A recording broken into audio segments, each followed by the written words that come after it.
everyone. A warm welcome to you all. We are going to go ahead and get started. If anyone has joined since I last spoke, thank you so much for being here with us today. Our topic is building secure foundations, practical security insights for engineers. Just by way of introduction, my name is Tamsin. I am on the sales team here at Hyperflex. I'm originally from South Africa, but I am based in Chicago right now. So if you're not yet familiar with Hyperflex, Hyperflex is an Elastic partner, and our mission is to help businesses unlock the full potential of Elastic. We specialize in providing services, solutions, and support around Elastic technologies. So following today's presentation, we will also make time for a Q&A. So if you do have any questions in mind, you can enter them into the chat feature and they will be addressed in the end, right? So as we spoke to them a little already, but we are very excited to have with us today Ram Patel and Akash Kumar.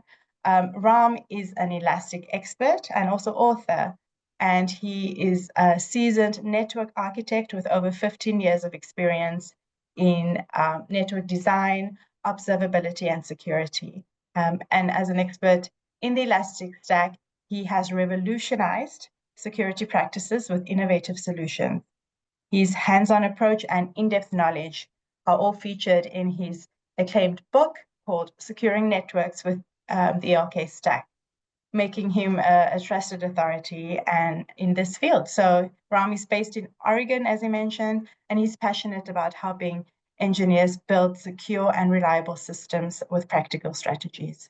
And in a conversation with Ram today is our in-house expert, our security expert, and Akash Kumar. So Akash Kumar, like I said, he's a skilled security expert, but he's also the CTO of security here at Hyperflex, and he specializes in implementing advanced observability and security solutions. So with a focus on Elastic Stack, Akash has helped organizations enhance their infrastructure security and scalability. And he is based in New York, where he combines his technical expertise with a practical approach to deliver innovative solutions and empowering teams to safeguard their systems effectively. So without further ado, I give the time now over to Akash and Ram. Thank you.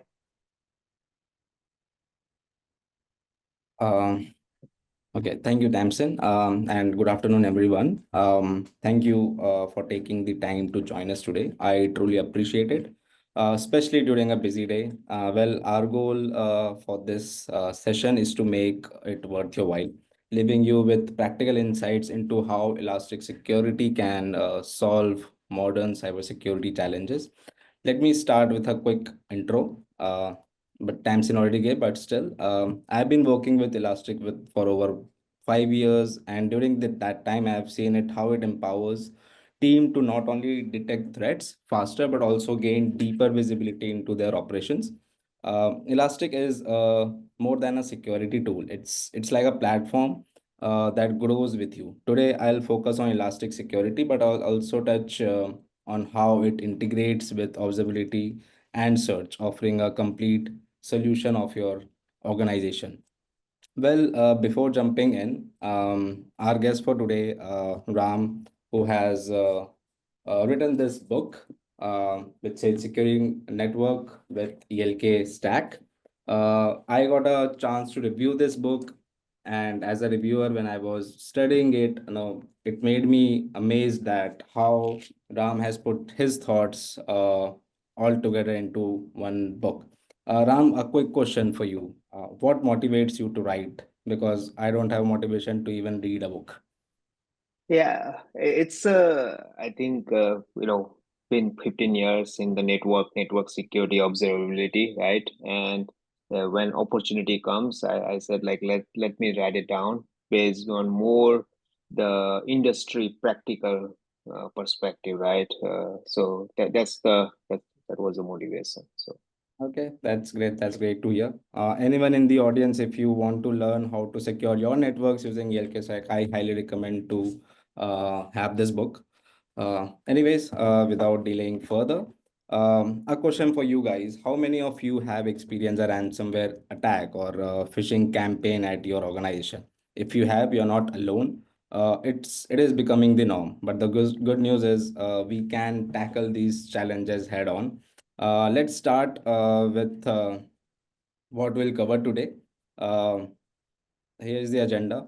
We'll be we'll explore how threats are evolving and why traditional approaches are falling short.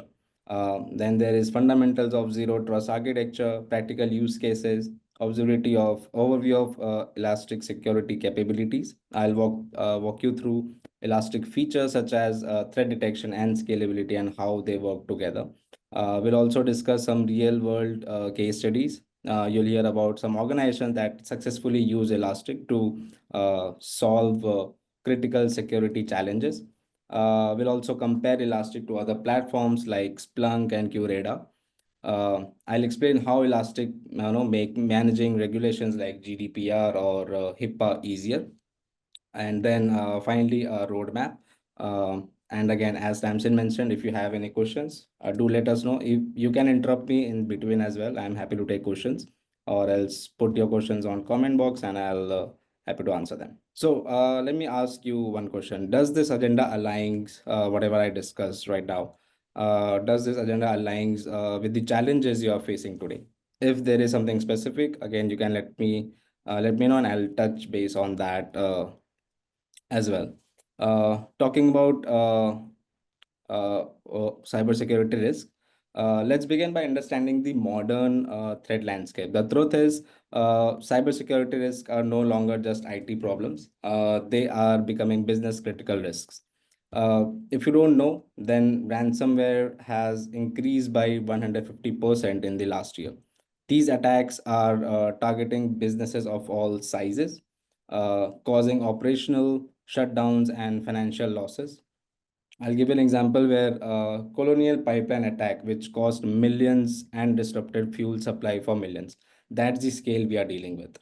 Nowadays, AI-powered phishing has been a concern. Phishing emails now use AI to mimic trusted sources, making them nearly impossible to identify without advanced detection tools.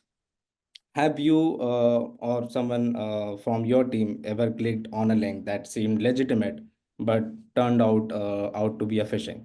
Impact, just imagine the impact on of just one click. We have supply chain attacks as well, like SolarWinds breach, shows how attackers can exploit a single vulnerability to compromise thousands of organizations. Firewall and antiviruses software are alone aren't enough anymore. Threats evolve too quickly for static defenses. Just let me know what's your biggest cybersecurity challenge today: ransomware, phishing, or something else. I can ensure you that Elastic has your back. With that, I'll hand over to Ram. Ram, if you could go through these architectures. Yeah, so thanks Akash for introduction, right? So today in session, my plan to go over some of the zero trust architecture, right, as well as give some example where Elastic security stack can help thing, right? So we will start with the next slide. If you go to the Akash next slide, right, we'll cover the traditional model, how used to be, 10, 15, 20 years, how we done the security and why it's not sufficient, right? And then we'll go with the zero trust framework and then talk about the zero trust component. So if you go back, Akash, on the traditional security model, right? So if when I started, or some of you guys started, like in 2090 or 2000 to 2010, 15, right? It's all about the securing parameter, right? And the myth was, okay, if you secure it, we don't allow anybody to come into the enterprise, then we are secure, right? But as we see, advancing into the uh, hacking, right, or algorithm using or method they are using, right? It's not only outside attack, right? We have to be also threat from the inside, right? Or the people or the organization use the system which is allow you to go through the valid network protection and still can penetrate, right? Akash mentioned earlier example of the solar wind, right? If you think about it, right, a little bit detail, the enterprise uses solar wind, which is deployed into their system infrastructure data center, and basically what? It's valid software. They are getting patches and everything from the vendor, and those all things from network allowed, right? Now, you know how did they get addicted? They penetrated into the patch and got into the enterprise, right? So I think bottom line, what I'm trying to make the point here is, parameter security is required, but not sufficient to in today's world, right? So that's where the zero trust architecture comes in a play. So any questions on that? Okay. Okay. So what are the benefits, right? So the idea is to deploy, zero trust. We start with the word zero trust. What is that? Like, okay, I don't trust anything. I want to verify everything, right? Either it's coming from inside enterprise or user connecting to the corporate network, or let's say, machine trying to connect in a factory or warehouse, and sending the IoT data, or the user login VPN to remote or cloud connectivity, right? Like Azure or AWS, right? Basically you don't trust, right? So that's how in a fundamental zero trust architecture is, right? Now, what are the benefits, right? Why we want to do the zero trust architecture? We already talk about traditional security is not sufficient, parameter security. That's why it helps to enhance our security posture, right? Basically it's not one control, it's a set of the control which we deploy across the enterprise, right? Uh, it helps to minimize the attack surface, and the important and key is the visibility and visibility, right? And control. So that's where the elastic search or elastic platform with elastic security come into play. It gives the visibility, right? If you don't have visibility, then in my experience it's very hard to protect, right? Because you don't know what to protect, right? So you have to have visibility and control thing, right? And in also it protects, right? It protects your data. It protects your intellectual property. It protects your brand, right?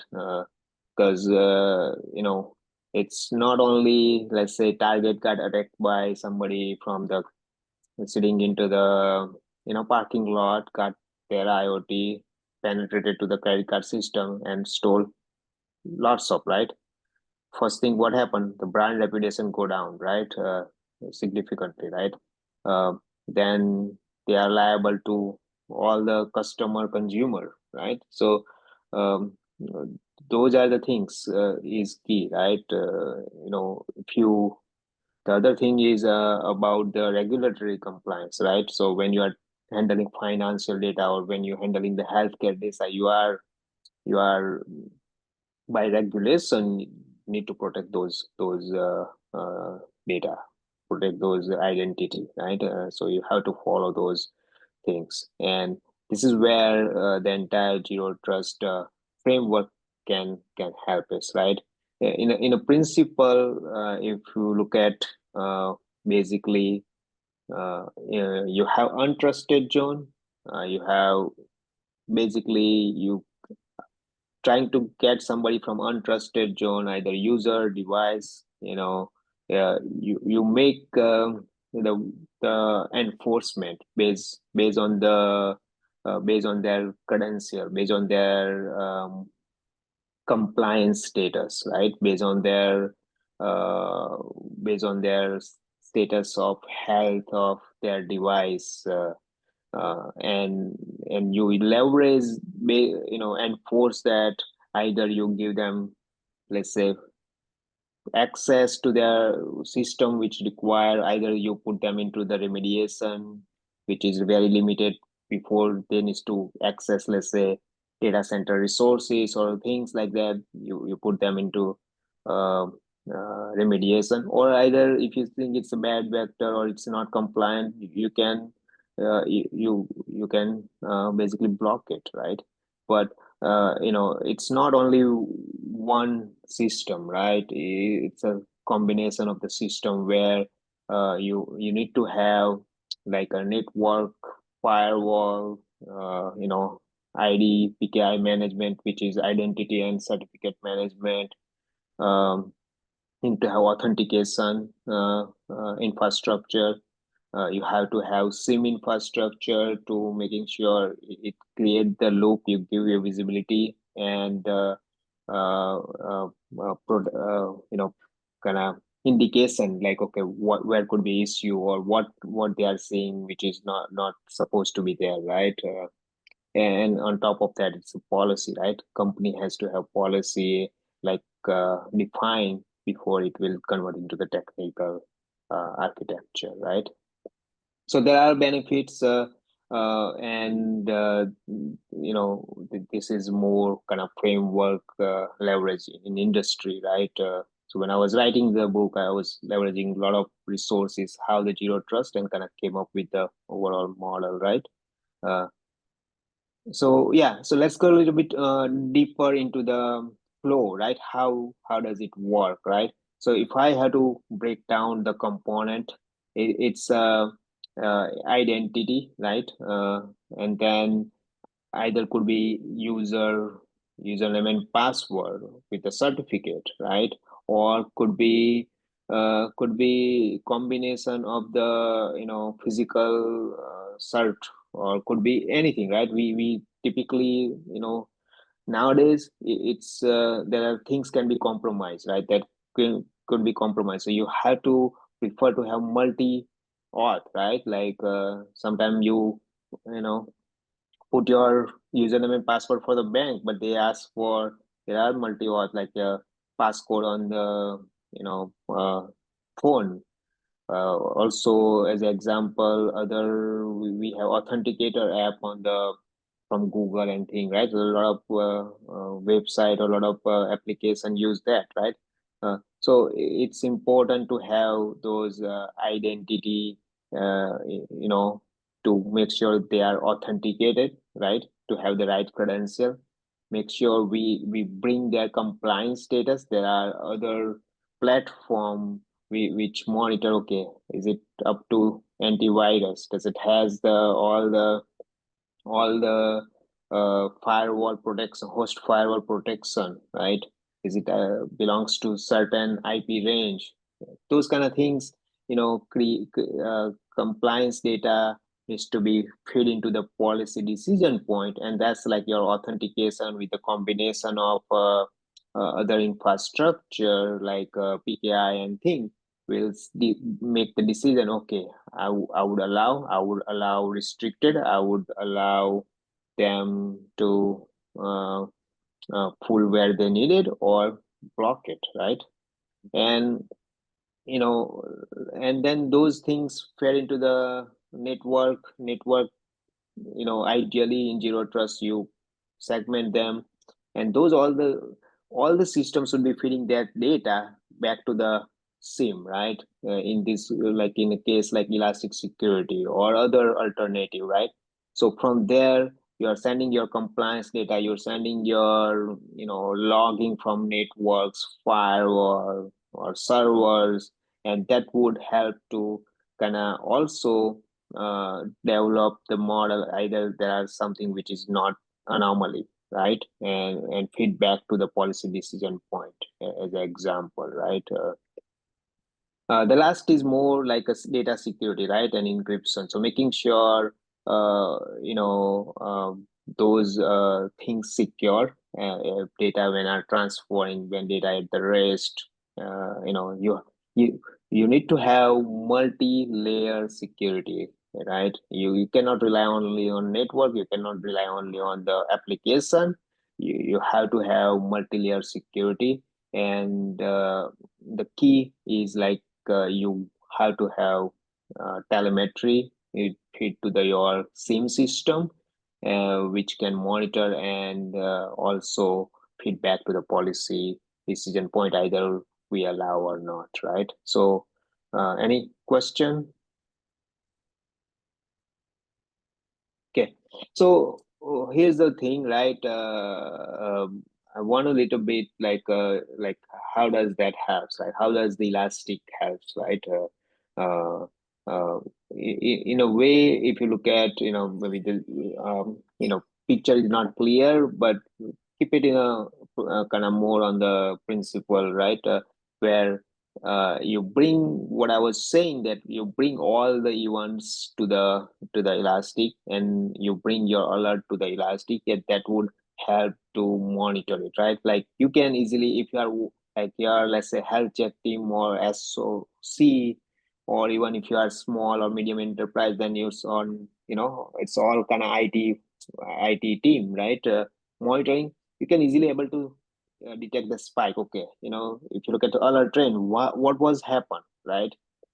What was happened during that spike, right? That's the I would say the visibility with the dashboard what we have, which elastic create. To me, it's very very critical, right? Because otherwise, if you have to go and look at the data, you're not able to figure out, right? But if you trend it, you will see able to see spike, what happened during the time, and can investigate further, right? So this is a one example, right, where you're training the data and you can monitor it, right, as well. If you go to the next, right, so elastic security is integrated with a lot of system, right, and itself also has a SIM, so it get the signatures, what are the things they can detect as well, right? So in this scenario, we are sending the data, they're putting in their engine and can able to detect file change activity, right? Those are the things today in a world, like hackers try to not to just to attack with the some kind of uh, bad thing, or like direct attack on network, but they are more trying to, something you're already using it, which is legit, and try to modify something in the file, corrupt your file or those kind of things, right? Which is sitting in your system or your enterprise or infrastructure, and try to go low light, not to death, and try to harm in a way, right? As an example, right? So now there might be some false positive, but you can see the detail, right? It provides you the indication where you have to go investigate.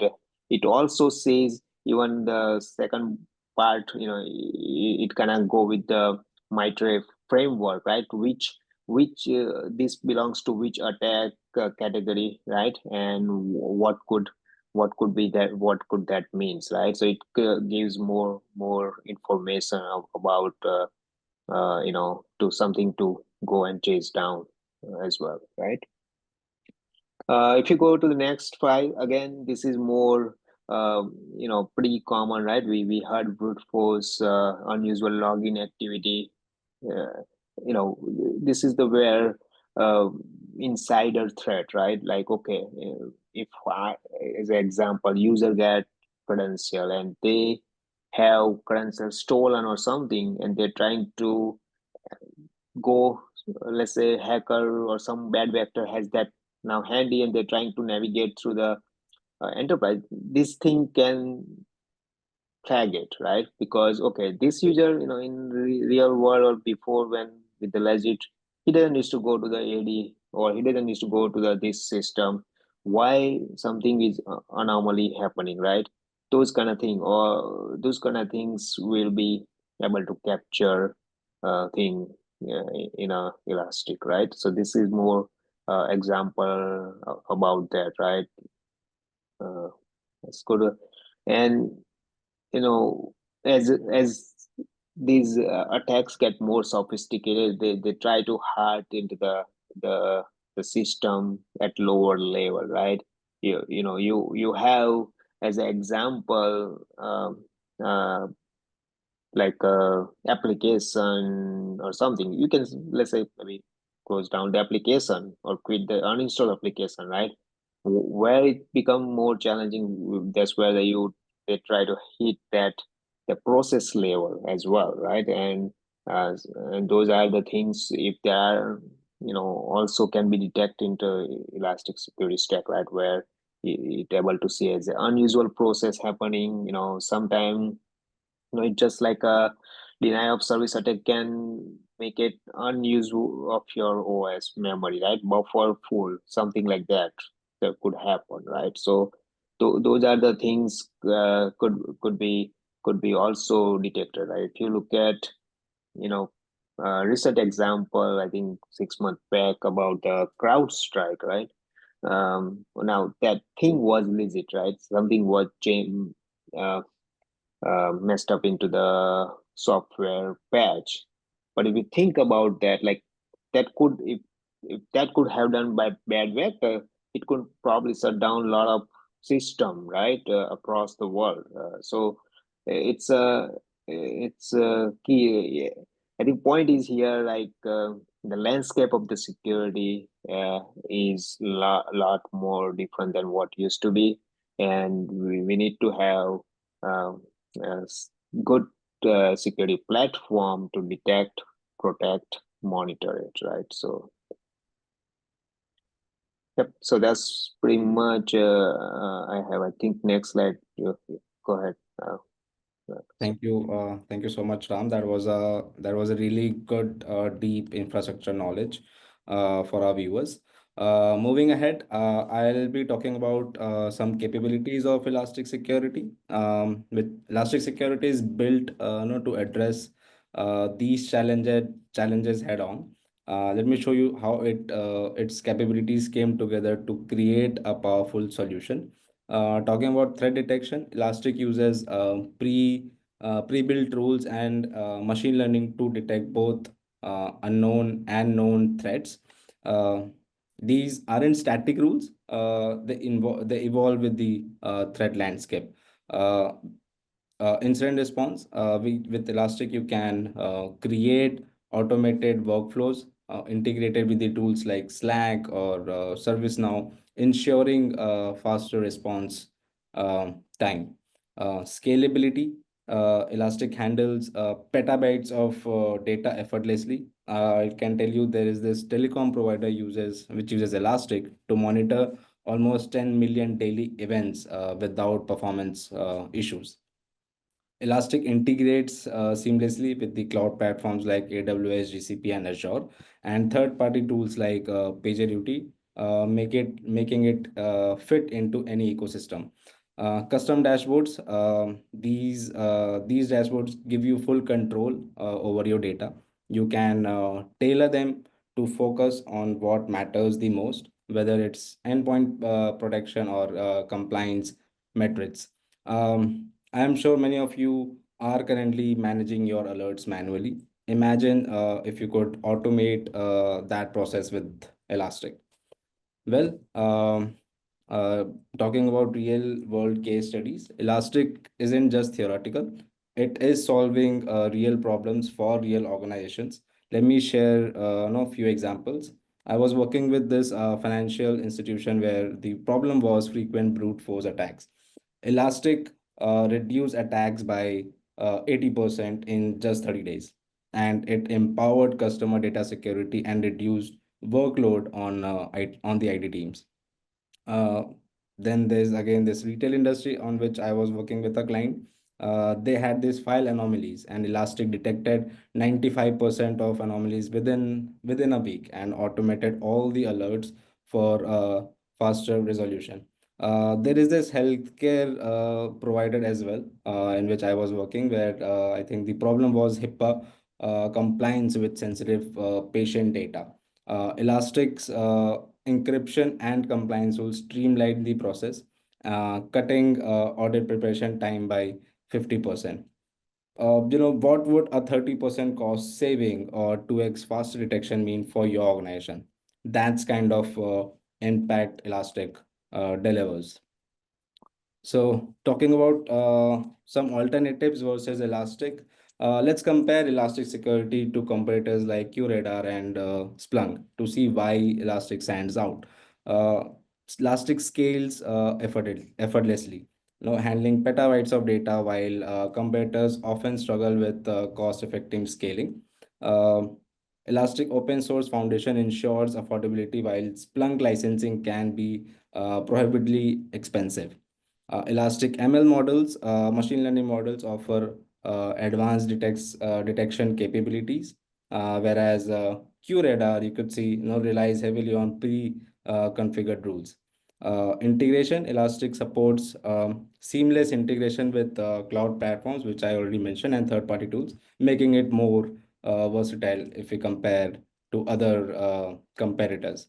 Elastic wins, with its open source foundation, affordability, and scalability, making it accessible to organization of all the sizes. So, how Elastic could simplify compliance. Compliance can be overwhelming, but Elastic makes it manageable. Uh, there is this pre-built compliance rule. Elastic comes ready for HIPAA, SOC2, GDRP, which saves time and effort. Comprehensive logs simplify audit and demonstrate compliance with transparency. We have RBAC as well, which is role-based access control, which only ensures users only access the data they need. End-to-end encryption, Elastic encrypts data at rest and in transmit, meeting strict regulatory requirements. Now, how many of you find compliance audit stressful? Just imagine you have that tool which handles 80% of the workload for you. Talking about future roadmap, Elastic isn't just solving today's problem, it is preparing for tomorrow's as well. They have got AI/ML enhancement. Advanced AI will enable predictive threat detection, identifying vulnerabilities before they are exploited. Elastic is adding deeper integration with third-party tools, which I again already mentioned, like Jira, ServiceNow, PagerDuty, etc. And their upcoming updates will make dashboards and workflows even easier to use. For all our viewers, what excites you the most about these future innovations? For me, it is the predictive AI capabilities. To wrap this up, I just have one thing to say. Elastic security is more than a tool. It is a partner. It helps you stay ahead of threats, simplify compliance, and prepare for the future. Thank you for your time today. I'm happy to have all your questions and your thoughts. Thank you so much, Akash and Ram. That was excellent. I'm sure those with engineering backgrounds appreciated that even more. I want to quickly go to the comment section. Someone, I think it was Anish Dutas, said, and this was a comment when Ram was presenting, so just want to bring that back up. They say, so the multi-layer security also helps with visibility because it ensures the purity of the data at every touch point, and hence allows real-time anomaly detection. Ram or Akash, can you guys comment to that, please? Yes, I Uh, comment on that. So, so yeah, that statement is correct. Multi-layer security enhances visibility by protecting data integrity at, I think, it at every stage, whether in transit and or rest or during the processing. I think the this continuous safeguarding ensures the data remains pure and trustworthy, enabling real-time anomaly detection. So Elastic Security leverages this approach. To monitor events across endpoints, networks, and applications, helping organizations identify and respond to anomalies quickly and effectively. Ram, if you want to add anything, can. No, I think you pretty covered, right? That there is a framework in Elastic itself which do anomaly detection and stuff, right? So and correlation between those two events, right? So they can see, endpoint or device or that IP, what happening with the network, what happening with the firewall, what happening with the application, and kind of correlate that. Okay, this is something not normal, right? Versus other. So Awesome, thank you. I think we have another question there by Anne. And her Anne's question is, for endpoint, how can Elastic integrate with Nexpose for endpoint protection? I think Elastic can integrate with Nexpose for endpoint protection by leveraging Elastic's ability to ingest, analyze the vulnerable data from Nexpose. Like the I could mention you I could tell you the process of integration: export data from the Nexpose, ingest it to Elastic using maybe FileBeat or Logstash, correlate all the data in Elastic, and build simple dashboards and alerts to set up alerts for endpoints with high CVSS scores or no known exploits. yeah, I think as Akash mentioned, like key is if there are data, there are way to get into the Elastic. Were there any other questions at this time? Okay, so I did actually have a question myself, and I wrote this down. But in your experience, what are the most common challenges organizations face when they're optimizing their Elastic environments, and how do they address these effectively to improve both their productivity and or their performance and security? And that's for both of you.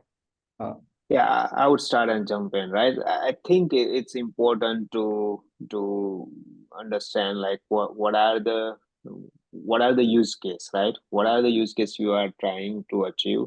What are the uh, you know data you expect to feed, right? It's a terabyte, petabyte, and work closely to architect your Elastic infrastructure. So that could be scale and doesn't limit yourself to provide your capability. Because one thing I can say in the practical, like if platform itself is not architecture properly, and then if you experience like slowness or time, it doesn't give you the good user experience, right? So it has to be start with the sizing the right infrastructure.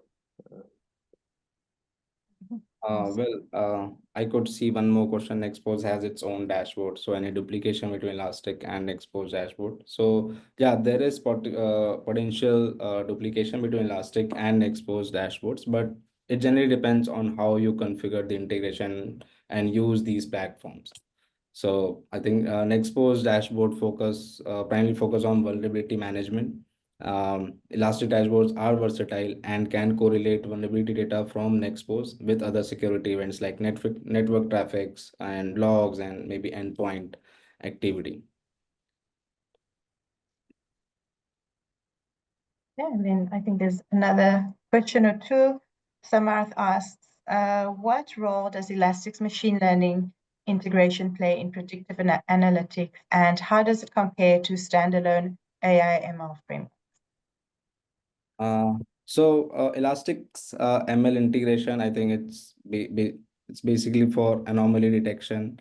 As we already mentioned, Elastic uses unsupervised ML to detect anomalies in real time, such as maybe unusual spikes in network traffic or outliers in system behavior. So let's say identity deviations in DNS traffic that could signal a potential attack.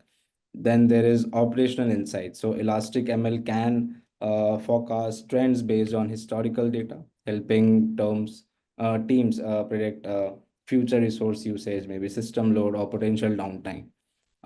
Again, there are real-time alerts as well. Elastic integrates ML, resulting into alerting workflows. So anomalies trigger notifications or automate responses in real time. So I'm just checking if there's another question. Okay, if there are no further questions, we'll go ahead and end right here. Thank you so much to everyone for showing up today.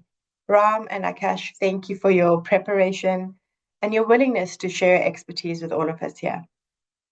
Hyperflex continues to grow, and if you or your organization are in need of solution architects to maximize your Elastic solutions, please feel free to reach out to us. You can find us on LinkedIn, via email, or through our website.